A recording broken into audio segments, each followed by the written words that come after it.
గారు ఇప్పుడు కొత్తగా డిజిటల్ రేషన్స్ కార్డ్స్ వచ్చాయి కదండి.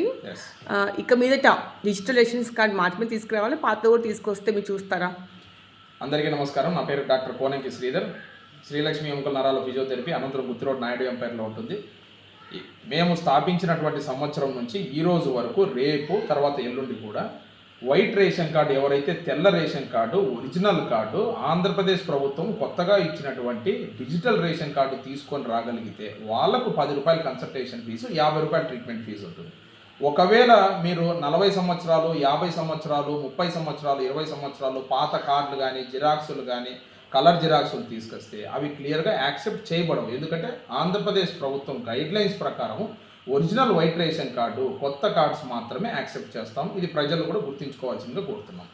కొంతమంది మన దగ్గర ఫోన్లో చూపిస్తుంటారు, జిరాక్స్ తీసుకొస్తారు, ఒరిజినల్ కార్డ్ అయినా సరే, కలర్ జిరాక్స్ అలాంటివి యాక్సెప్ట్ చేస్తారా? ముమ్మాటికి యాక్సెప్ట్ చేయము. ఎందుకంటే కన్నా అవి ట్యాంపరింగ్ చేయడానికి, అదేవిధంగా ఫేస్ మార్ఫింగ్ చేయడానికి ఇప్పుడున్న టెక్నాలజీ కాదు. కాబట్టి మీరు ఒరిజినల్గా లబ్ధిదారుడైతే, మీరు ఒరిజినల్గా మీ దగ్గర కార్డు ఉంటే మీరు తీసుకురావడానికి ఎందుకు భయం? మేము వైద్యం చేయడానికి మేము రెడీగా ఉన్నాం. మీరు ఒరిజినల్ కార్డు తీసుకొని వచ్చి డాక్టర్ గారికి చూపించగలిగితే, స్టాఫ్ చూపించగలిగితే వారు మీకు వైద్యం చేయడానికి రెడీగా ఉంటారు. అందుకు ఒరిజినల్ కార్డు మాత్రమే, ఫోన్లో కానీ జిరాక్స్ కానీ ఎటువంటివి యాక్సెప్ట్ చేయబడవు.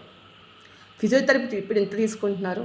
ఫిజియోథెరపీ ట్రీట్మెంట్ అది ఒరిజినల్ వైట్ రేషన్ కార్డు ఉన్న వాళ్ళకు 10 రూపాయలు ఉంటుంది. వాళ్ళకే ట్రీట్మెంట్ ఇవ్వగలిగితే 50 రూపాయలు ఉంటుంది. ఒకవేళ ఒరిజినల్ కార్డు లేదు, మేము employers, departments, police departments, revenue department, ఇలా అనేక రకాలైన ఉద్యోగస్తులు, ప్రైవేట్ బిజినెస్ కార్డు ఉండదు కాబట్టి ట్యాక్స్ పేయర్స్కు వాళ్ళకి 50 రూపాయలు కన్సల్టేషన్ ఫీజు తీసుకుంటాం.